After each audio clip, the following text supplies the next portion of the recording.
Is going to start recording. Perfect timing.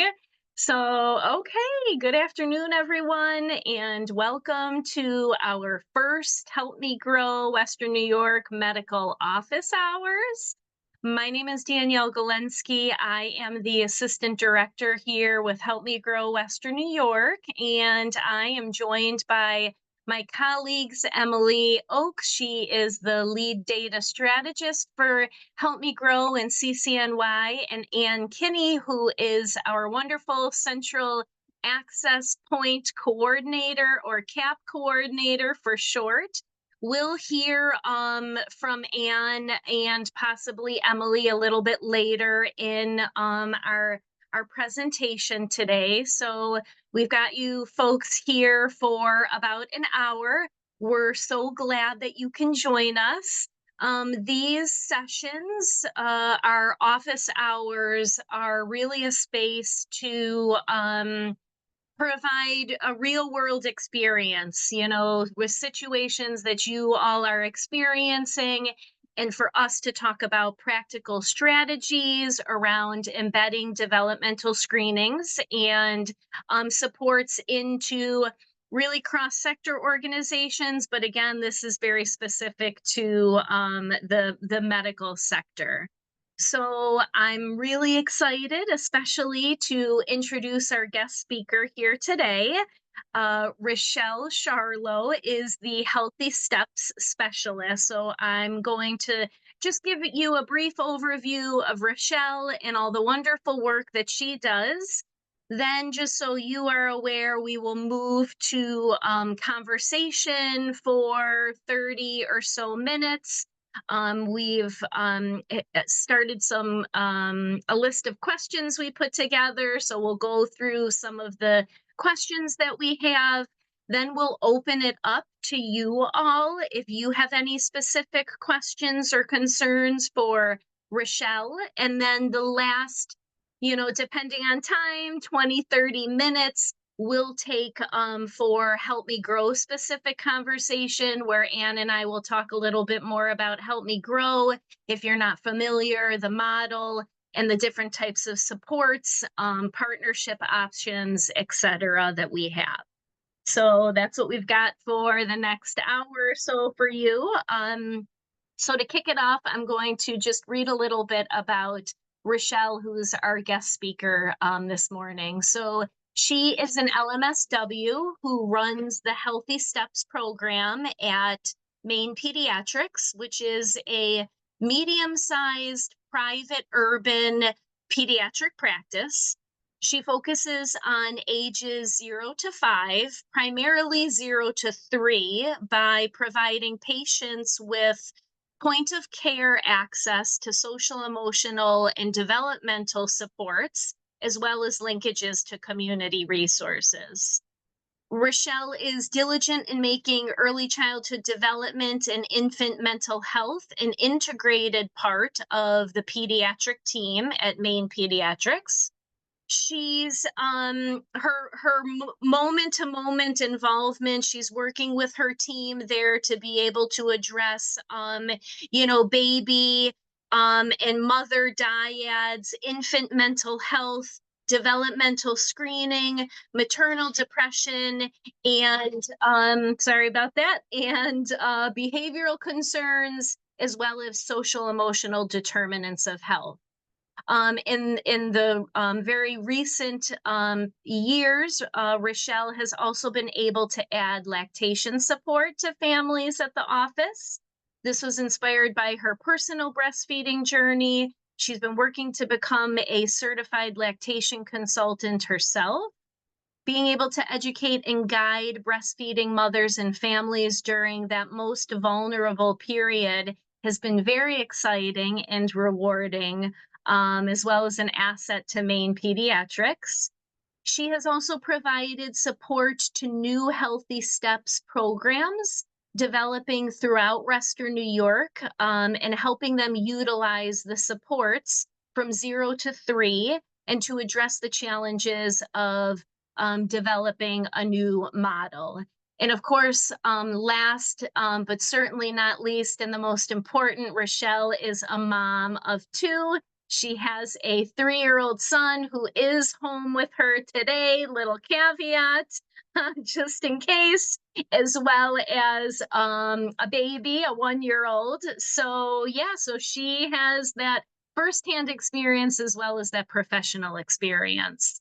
So, I'm going to just dive right into our question and answer. Racheal, if you want to start off with anything, primarily yourself, feel free to go ahead and do that. But our first question is really looking at setting the stage for developmental screening and supports in a pediatric office. So we were hoping that you could share a little bit about what it looks like when developmental screenings are embedded into routine child well visits. Absolutely. Well, first off, thanks for having me in the introduction. Yeah, so I think the developmental screenings being embedded as part of like the well visits, it's a really excellent tool or like surveillance tool for parents to kind of have that conversation starter. So it kind of gets them like it basically, as we're saying, sets the stage for them. So they kind of know like this is what to expect the doctor to kind of like talk to me about, to ask me about. I kind of think of it as to jog like the parents' memory, get them kind of going. As a mom myself, knowing that you don't always remember things or think of certain questions of things you might have wanted to bring up. So that screening tool really helps kind of engage the parent to allow them to express their perspective of how they feel their child is doing developmentally versus just kind of um, the provider just asking questions and or like provider observation. It's really allowing the parent to have their say and their piece of what they see daily, what they work on their child daily with, and again kind of that conversation starter to get prepared for the visit of these questionings happening, to have that conversation. And the screenings, how it's kind of embedded is it'll happen before the visit, so before they're getting in the room. Okay, great. So screenings happen before the visit, before they're getting in the room, which we can probably talk about a little bit when we go into digging Yep. into your practice. But yeah, that really makes sense that it's a great way to start that conversation and have that conversation, continue from there, kind of setting the stage in what you're going to be focusing on and talking with the families about. Great. Right. So moving on, so how do you introduce the idea of developmental screening to families so it feels supportive to them rather than overwhelming, which we know can certainly happen? Right, absolutely. And it can most certainly feel overwhelming, especially if you have more than one child that you're at a visit with. So how we, like to introduce is kind of explaining what they are, that they're the ages and stages, that it's going to review developmental or the social emotional piece, depending on which age range that we're like screening for. And again, just going back to just letting the parent know that this is kind of that surveillance tool that's going to start and allow them to assess their child and give that their point of view before their provider, before their visit. And then it will be reviewed as well as like provider reviewing that with you while you're in the room. So it's that conversation starter and just letting the parents kind of know that that's what that is.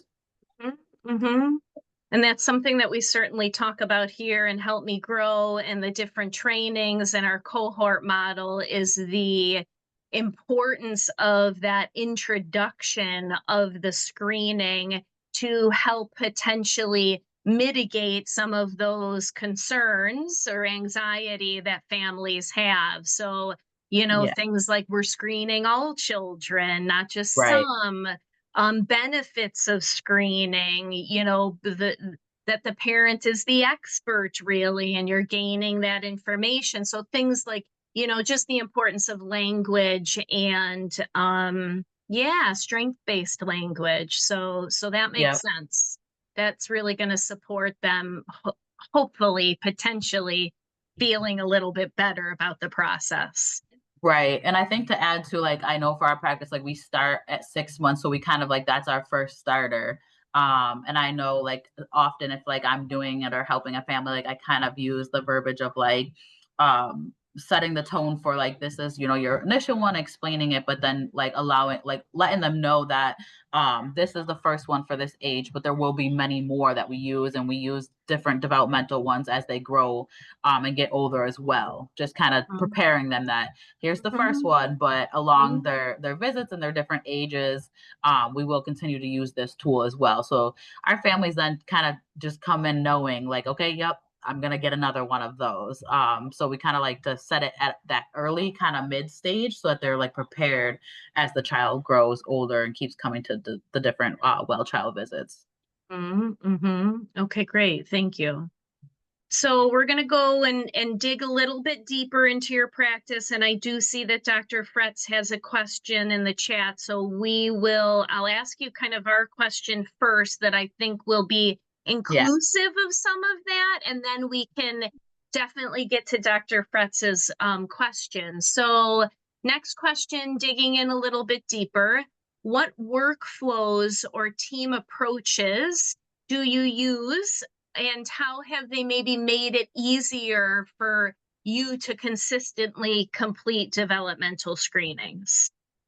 Yeah, absolutely. So we've actually had a couple approaches. For several years, we were really like blessed to be able to have a specific role. We kind of called it like our screener position. It was someone that would help our families navigate all screenings, but more so specifically, we have more for the younger kids. So that person's role was to pass out these screenings as well as assist the families with them. So we kind of called them like the screener.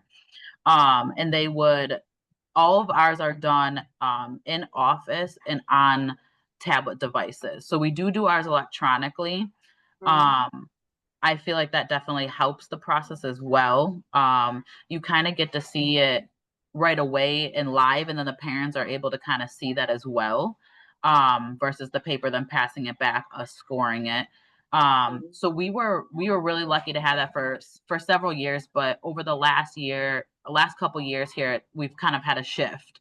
But it's still a great process. But we've kind of had to shift it back to our medical assistants, our MAs, or our nurse, whoever is the one rooming our patients.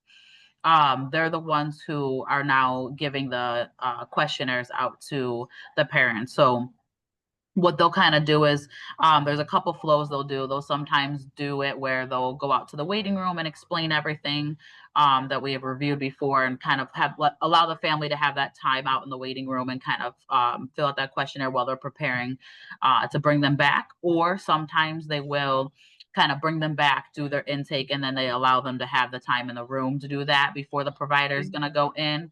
But most importantly, the flow is that screening is completed before the provider is going into the room. Um, and then what that allows is it gives the provider time to kind of review that before then they're going into the room so that they can kind of go right to reviewing the questions or concerns that the parent has. Um, mhm, with that flow, with the systems that we have, so we use Medent ourselves currently, and we know that it's not embedded, so there's no like you can't click a button and it goes directly to the system. But what we can do is we go on the Brooks Online account, and then what we're able to do is download the sheet that gives us the scoring, and mhm, then from there, we just upload it into the system as a document. So it's a couple more clicks, but it's not as time consuming than of you having to score the paper, save the paper, upload that into your system, then to be able to track it some way. Because mhm, most importantly, especially for groups that have healthy steps, is these screenings are something that they're asking you for. So we always want to make sure it's something that's pretty quickly to be able to pull from the system so that we can track that to give them the accurate numbers of who we're screening, and are there any concerns, and what is our follow-up process. So by us kind of downloading that and uploading it into the system is the best method to be able to track that pretty quickly. That's fabulous. That was really helpful. So just just to kind of summarize, make sure I'm hearing you right, that your process has shifted a little bit over the years. You kind of Yeah. figure out what works and what doesn't, or funding and things change, all of that good stuff. But so you shifted back currently to having the MA or NP who's rooming the patient, is support with that. So either Right. explaining and helping in the waiting room, or getting it to them um, in the actual room. Can't think of Exam room, the yes. exam room, the exam room, but able to complete it on a tablet prior to when the doctor's coming in, so that the doctor can then have those results Right. when they go in and talk to the doctor. And again, then with the medent piece, it may be a few additional steps, Right. but you're really just going into Brooks Online, downloading a report and then uploading it into medent. So Yep. and you're losing that. The flip side is you're losing the time that it would have taken to do paper Right. screenings. It's already automatically in the system, which will make sure that you're using the correct interval, and then it will score it for you and have all of the additional Yep. like learning activities and everything ready. Okay. I'm just looking, okay. So Dr. Fretz wants to know, are they entering the questionnaire results, i.e. the parent and then the MA? So Dr. Fretz, the online platform that you are able to get access to when you're a partner of Help Me Grow, it does it for you. The patient's going to use a tablet probably, and tell me if I'm wrong, Racheal, but click on the link that goes right to their, it's called a family access link. So like, welcome to Main Peds, we're asking you to complete this screening. And then the parent or caregiver is really the one that's completing all of that. Right, yes, yep. So the parents completing the questionnaire, and then once it's completed, it's the staff that's just going back and uploading that and getting it into the system Mhm. via the online account that she's talking about. Mhm. Mhm. Yep. Which Mhm. we can certainly talk to you more about, but that online account is a Brooks Publishing account that any Help Me Grow affiliate, including us, has access to, and we pay for the per screening fees that happen in that account. So so you would have your own program. Main Peds has their own program, own link to send out just to their families, and then the system really does everything electronically. You could email results or print them out, and then you're just downloading the report. Yes, and yes, Dr. Fretz, yes, it shows up. It is scored because the report that you're downloading is scored. So that's the beauty of it, is that it scores it for you. Because I know when Mhm. we've been down, I'm like, ah. So it's quicker. It seems longer when you talk it out or are trying to explain it, but when you do it, it definitely is like, oh, okay, yeah, this isn't as bad as it seems. Mhm. And it takes out that human error, like I mentioned, that you're not Yeah, having to calculate what's the correct interval based on the date of birth and the date that they're screening. So true. it Good does point. that. Yep, it does that for you, and then it scores it for you automatically. So it takes a lot of potential human error out of it. Yes, especially for, like Danielle was saying, for the preemie babies, yes.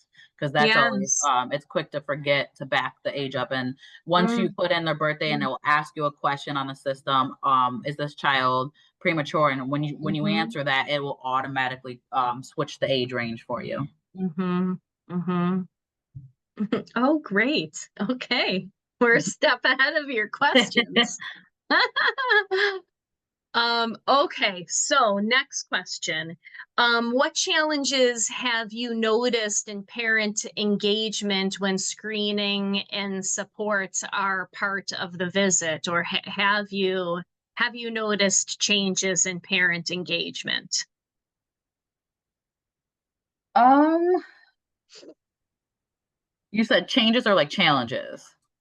I have changes Okay, here, okay. but I thought but I had. challenges you can also, I mean, yeah, definitely. You could kill, yeah, you could kill two birds with one stone, although I don't like that saying anymore, but you know what I mean. um, I don't really see many challenges unless like the only time you sometimes can see that is if there's like multiple children. It might be a little hard or if they're a younger baby navigating, but that's where I think our staff we always try to tell them to be as supportive as we can or come and get me as the healthy step specialist to help the mom. Like maybe it's like holding a child or playing with a child or even we've read them out loud to parents if needed. So very very minimal challenges do we see with it. Most people are technical savvy and able to do them. It's not too complicated. You're just clicking a bubble button. Mhm, Changes that we've noticed with engagement is I really think that parents get excited after filling it out to see that mhm, scorecard, mhm, to really see where their child is. Or if you do have that parent that already is coming in with pre-concerns and then mhm, maybe the results are better than they thought. So I think mhm, parents are really eager to see the results. mhm, I think they're more apt to engage about the development. And I think it does leave that opportunity to even for them to express where maybe they're a little scared to say it. mhm, I know as a parent watching my son grow in speech, it always is scary. Sometimes you're like, oh no, not my child, or you're scared to see that. But I think it opens mhm, up and makes it a little bit easier when you can read the questions, see what they're really looking at, what area is the concern. So I feel like I've seen it be more of a benefit to families and them having more of excitement with it than any challenges because they really appreciate that we are actually asking and checking in on those things too. mhm. That's great. That's great. I love that. So maybe more increased engagement and some of that, Right. again, mitigating some of those fears or, concerns, versus as many challenges, so less challenges, it sounds like, potentially. Great. Yeah. This question wasn't on my list, but I'm assuming you probably know this, but off the top of your head, do you remember like the intervals of when you are facilitating the ASQs during the well visits? Yes. So we do social emotional at 6 months, Okay. 24 and 30. Okay. And then we do the developmental ones at 9, 18, I think. No, that's 9, 18, and 30 for those. And then the other one is 6, 24, and 3 years Okay. for SE. So that's what it is. Okay, yeah. So you're using both the ASQ SE and the ASQ 3, which is that general development Yes. too. Yeah, Okay. because they're both a requirement for healthy steps. So we've utilized them in that way. Right, right. Yeah. Okay, fabulous. But it's very interchangeable. I will say that because we have changed throughout the years. Okay. We've done them at different time frames. I think it's changed like twice since I've been there. Of Okay. just shifting to, we always try to align it to with to make it easier on families too. So if there's a lot of forms that have to go out at a certain age, like we've shifted them to like not have so many. We don't want to give someone 5 screenings to do because you start to Mhm. lose capacity or like you're like I'm done, I don't want to do this. So that's where we've it's so flexible to switch the ages. If you like notice that you have to add a specific screening at a certain age, you can flop Mhm. which age then you do your developmental. Mhm. And I'll just plug too that I can't remember off the top of my head with Main Peds, but there are different languages. They are translated into different languages that can be purchased if needed. A lot use, English and Spanish. Dr. Fretz, I know we talked to you about Bengali and are able to get Bengali for you if you're interested. In partnering and talking about that. So that's a little side note. Yeah, so there's there's some flexibility with languages of the screenings as well. I'm excited to hear about the Bengali one because that would be big for us too. Did not know that Oh, one. that's good. Yeah, Okay. that's Then big not for us. not Yeah. to not to get us too sidetracked, Yeah. but we can reach out to you too, Racheal, Oh, because there is a way for us to be able to get some additional languages. So happy to do that for you all. Okay, so it's 12:30. I have one additional question. And then I'm gonna open it up to you all. Oh, there's your little guy. Then I'll open it up to you all for any questions for Racheal if you have them. But just to kind of wrap up, for practices that may be considering starting out with this, what advice or first steps would you recommend, especially if resources were limited to them? yeah. I think as far as like first starting, I think it would be really establishing flow, like thinking about practice and like what would be the best flow for your practice. Yeah. I will mention too, I know other practices within even our groups, like they really utilize sending them out prior through that like family link thing. We've just found with our practice and population, it doesn't really get done. So it's better that we've kind of just done it like in office, but I do know that other offices do that and they get a few back or it's like successful. So that's also another thing that might be a good workflow as well.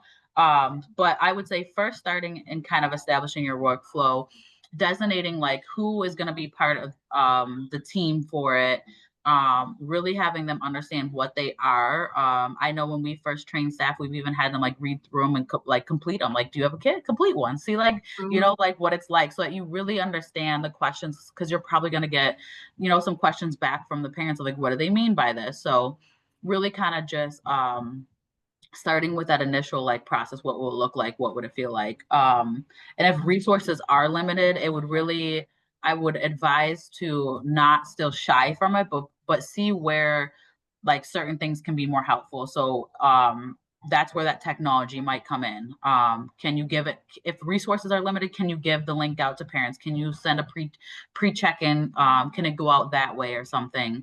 Can we mail it out before to families? Whatever might be more helpful if you do have like limited resources in office, staff wise, to be able to kind of like do them same day. So I think those would probably be my best advice to kind of take a look at first. Mhm. And then I think it's a great thing to use to partner with. I've used them. I know our daycare even uses them, and I was so thrilled because it's a great tool. And again, it empowers that parent to speak up and really express and talk about what they feel is going on with their child. Mhm. Mhm. Excellent, wonderful. Yeah. So I think that makes a lot of sense. We from Help Me Grow will really talk to potential partners, new partners about that flow and can really help you process what a workflow looks like. We have documents that are fillable that start with who's distributing the ASQ, how it's being distributed, who's, talking about results, who might be sending out results or talking about community supports and linkages. So flow is definitely a huge piece of it, designating that team. And then, yeah, I think that one of the beauties of the Help Me Grow model and ASQs is that it is a flexible administration. So if resources are limited, how can we act accordingly in regard to, you would still have access to paper copies to be able to use. You mentioned sending out that link in advance. I know that that's something that uh um uh oh gosh, I'm losing, neighborhood health center I believe does, and some other practices sending out the link in advance. So, and yeah, and we're here to be able to support you all with that, and even make connections between folks that are doing this and thinking about wanting to do it, doing it, and making connections to maybe someone like you, Racheal. So I appreciate that. Thank you so much for sharing those insights. I'm wondering, just to wrap it up, do you have any type of brief story that you could share of a parent that you worked with through this process and what that looked like? Sure, yeah. To answer Dr. Fretz, we just use like generic Android tablets. You just basically need internet to be able to use it for the function. You don't need anything like too fancy. We personally don't send out through the portal. We did talk about doing that again, but I know there's been a lot just MHA wise of getting the person to like help set certain stuff up. But yeah, um,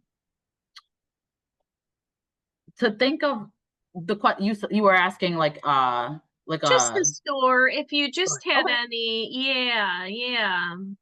I think it's been a good tool for like a stories of I've had some parents where I think you just don't sometimes recognize it because you see your kid, you kind of meet their needs all the time. So sometimes I've had a few parents where this has been successful because it's showing them where the need is, and then we've been able to give more of those activities to promote. Um, and then from that, we've seen growth when they've like followed through with the activities of, oh, I went home and like, I did those activities. It was like a lack of I didn't know that's something I needed to work on. So we've had several success stories with stuff like that. And we've Mhm, also had success stories where we do these screenings and then so we start with one and then the next one we see it go backwards or something and then we've been like, oh, that's a red flag. So that's been helpful for parents to say like, yeah, my child was doing something and like we're able to actually compare and see like, yeah, last time like your child was really progressing in this and now all of a sudden we have a little bit of backslide. So we've had also a couple families where it's helped them to really early on mhm, recognize there was developmental delays or even possible like autism going on because we've done these screenings early. mhm. That's great. That's great. I appreciate those stories for sure. I know that you're offering great support to the families over there. So thank you for taking the time to meet with us and answer our questions.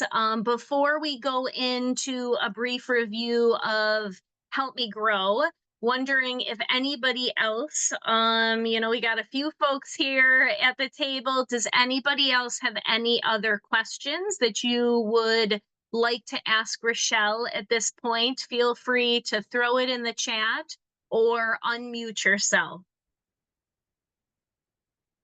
Or did we do great and you don't have any questions? No, Well, just I think you did amazing. If that's thank okay, you. I'll just ask a couple other questions. Yes. So the report, are you going over that with the family or are they getting it sent to them and then reviewing it? So sometimes Like, like I'll go over it if I'm going in the room before the provider, like I'll talk to the families about it, especially if it's one of my healthy set families already. But the goal is to get it in the system for the provider to see before the visit so okay. that you can go and prepare to talk about that area of concern. So it's kind of just like we know that providers know the developmental stuff. You review it, but it's kind of like let's just get it started. We know this is where we need to start with that. So it's just another extra like tool to help kind of and again that conversation starter. But social emotional at 100% I think helps because it kind of alerts you like there's stuff social emotionally going on here that can get missed if you don't kind of screen for it. Yeah, for sure. And then the process is the patient fills it out and then the employee from the office, it's they push like something to download it to help me grow. And then the report comes up and then the person, how do they send it to the to Meta? So when you download it onto your computer, you basically would upload it as a document and it goes in as a PDF into Medin system. Okay, okay. And then as the doc going in the room, I would open up the PDF to see the results. They could route it right to you. They would route the document to you. Yep. Oh, that's great. So it's right And then you would there. see it. Yeah. And Yeah. then it's in the chart as a document. So you'd be able to access it at any point. Okay, that's great. Okay, Yeah. that makes sense. That's cool. I appreciate that, explaining that. I didn't understand that part. Thanks.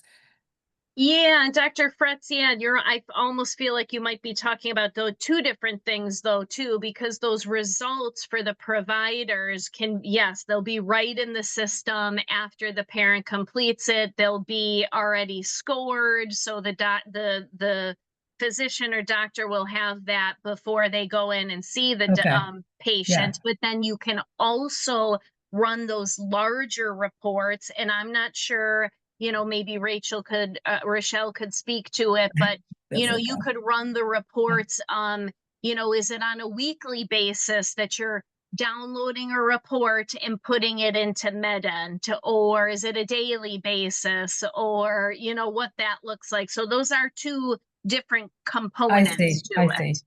Sorry, I just had a quick question. When you said system, do you mean your system or the results are in our system? That's what she's saying. They make a document in their system. You will have access to the Help Me Grow ASQ That's where the results will screening, be. and that you would Immediately. have, Cedar Peds, or for example, Main Peds, they have their own program. And then any of the staff that needs access are provided access. So you would have access to that system immediately when a screening is completed by a patient. And that's the one that scores, makes sure that you are giving the correct interval. And that's also the system that has the associated learning activities. So they are domain specific. They can be domain specific based on the results of the screening. So you could give very specific communication activities and things. And they're also interval specific. So you will have access to a lot of additional documents and activities to provide to parents when you go in and discuss those results. And does the parent actually have like an account that like they could go to the Help Me Grow website and look up their account to get those activities? Or is it I am picking them and giving them to them? Okay. Yes.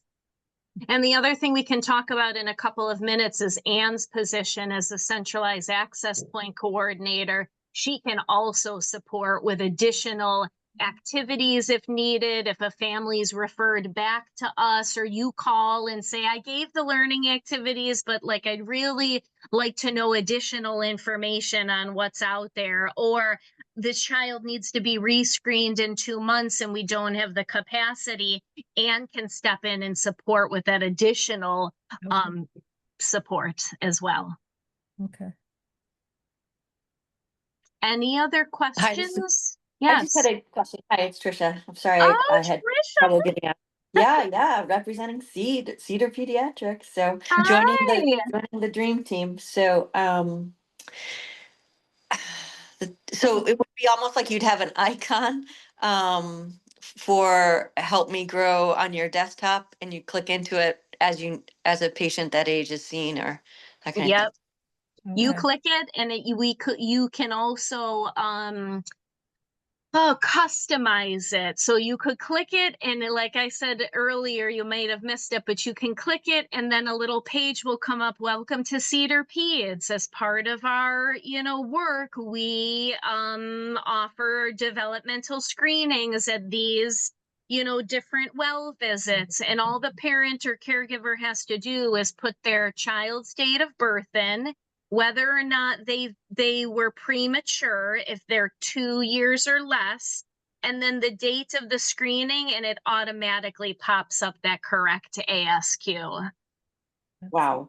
That takes a lot of steps out of it and paper out of this. Yeah. Oh, yes, tons. That's great. So right And now, you're only set up for ASQs. I'm sorry, it's just not SWIC, like it's ASQs, right? It's Right. ASQs.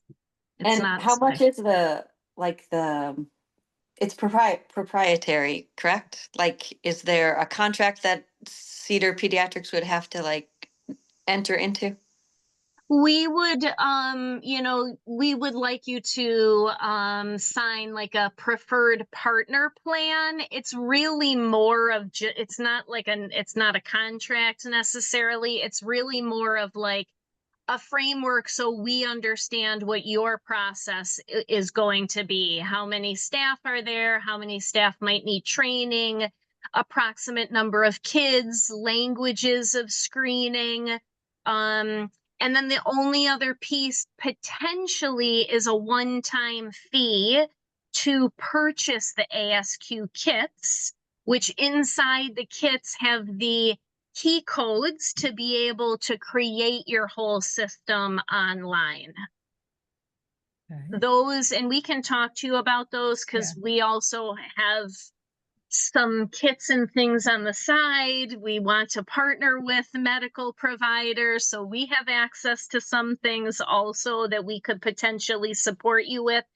To purchase those kits, they're approximately $250 a piece. So $250 for the ASQ3, $250 for the SE, and then an additional $50 per the 3 and per the SE for the learning activities. So, if you are buying it all, about $300 per tool. So $600 if you wanted all of it. And then from there, Help Me Grow provides all training for free. We pay for all of the screening fees in that online platform. They are 50 cents per screening. So Help Me Grow then covers everything in perpetuity for you all. And we can provide you ASQ3 materials bags for you to have either in your waiting rooms or in your exam rooms that have every single thing a parent or caregiver would need to complete the ASQ3. Okay. Thanks. Definitely worth looking at. I mean, I definitely think that might be a way to go now, since we have to run data. And you have a healthy step seat person Right. starting, so it's perfect. Yeah. Any other questions before we just take the last few minutes to talk about Help Me Grow, though I've already given you some of my spiel. Yeah. But any other questions? And feel free, you can always reach out to us at any point in time. But again, before we wrap up, I just want to save this last portion to share a little bit about Help Me Grow and the work that we do to support medical providers and other cross-sector organizations. So really at its core, Help Me Grow is a system that connects families to developmental resources, supports, and services. So we partner with a wide variety of cross-sector organizations that want to enhance their pre-existing services to include some type of focus on developmental screening and support. So we partner with medical providers, we partner with school districts for their UPK and potentially kindergarten classrooms, child care centers, home-based providers, but we also work closely with, for example, early intervention, WIC, library offices, even that want to have that Help Me Grow icon on their computers in the libraries to be able to support families that way. And again, then we would provide them training and information, on all of our resources. We do have a few different levels of partnership depending on your needs. Oh, so again, from simply having our Help Me Grow marketing materials at your location, We have a couple different size posters, and we have what we call like rack cards that have some information on developmental milestones, and then Help Me Grow and how we can offer supports. So you can have something as little as that.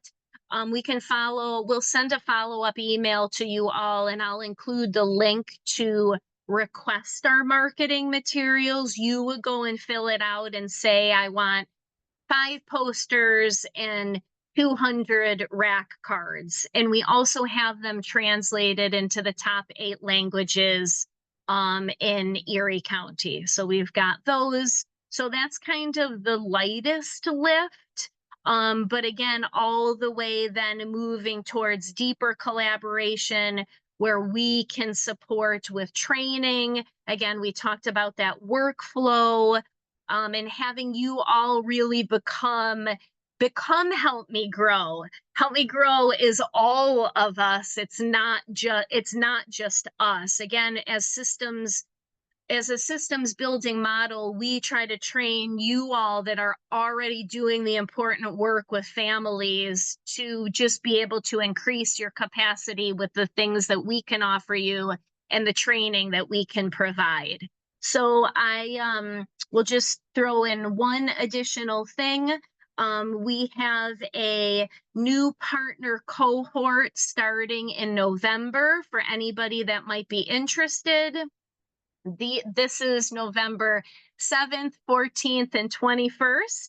They're in person, they're half days, so they're from 9 to 12:30, but that's going to be really robust training, again, on Help Me Grow model, supports, ASQs, introducing to families, trying to break down some of that stigma, cultural humility and sensitivity. We'll talk about relaying results and introducing the screenings in a strength-based way. And then we go into, of course, fabulous, Emily's on the call, but all the data work that she does. So how you all can use data individually for your programs to support maybe different funding, grant applications, all the way to how Help Me Grow Western New York uses all of your de-identified data, of course, to look at the larger landscape of early childhood development around our region. So I will also include a link to that cohort. Anybody's able to join us. It is right in the city of Buffalo, and we'd love to have you all. So that's kind of my piece. I'm going to hand it over to Anne for a couple minutes just to talk a little bit more about our centralized access point and the work that she does.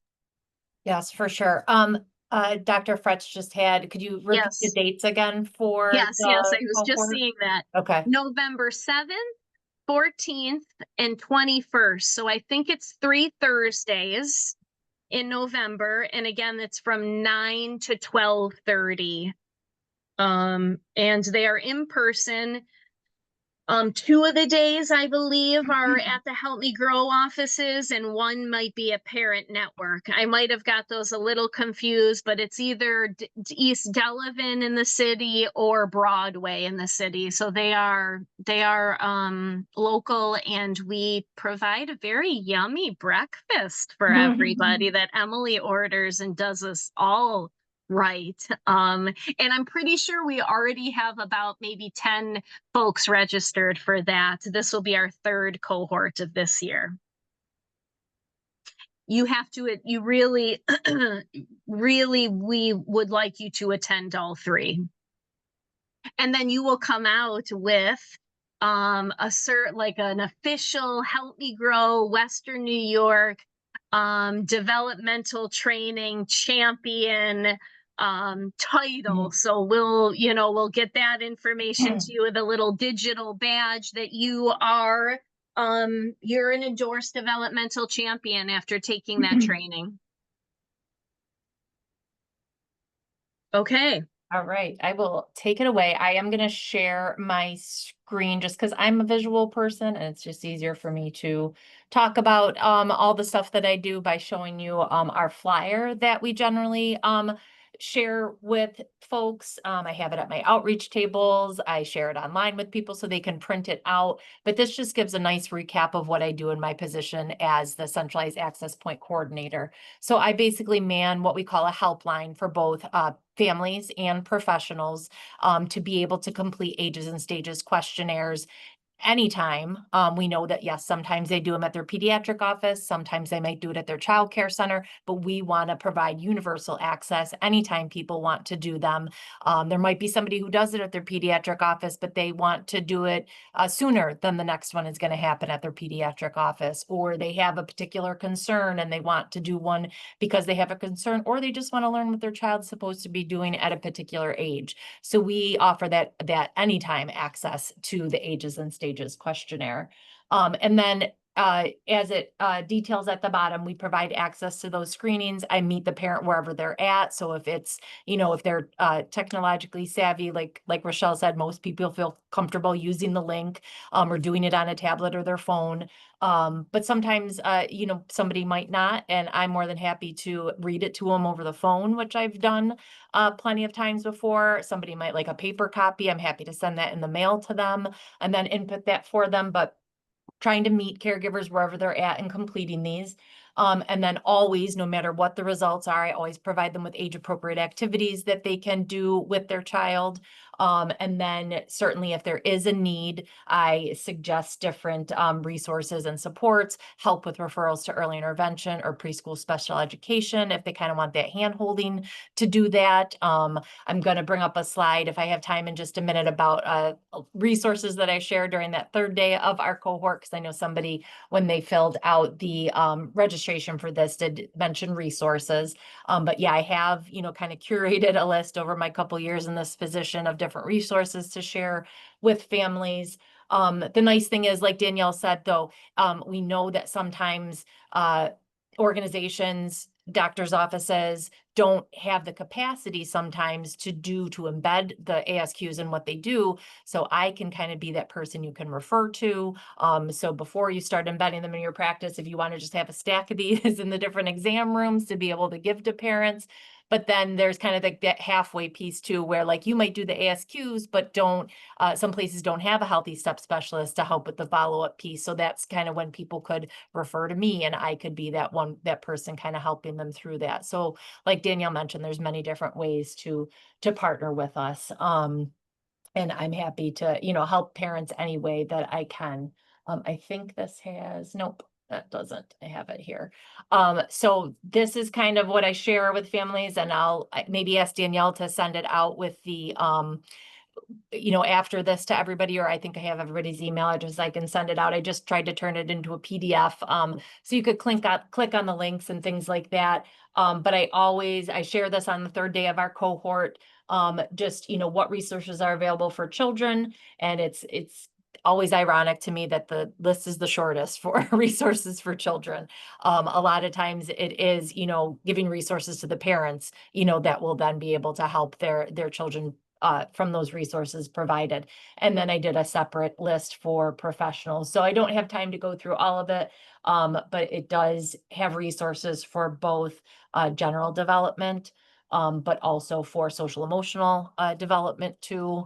So I've just kind of curated this list over the time I've been in this position, and we'll definitely send it to you. I'm sure, some are very familiar, maybe a couple will be new to you.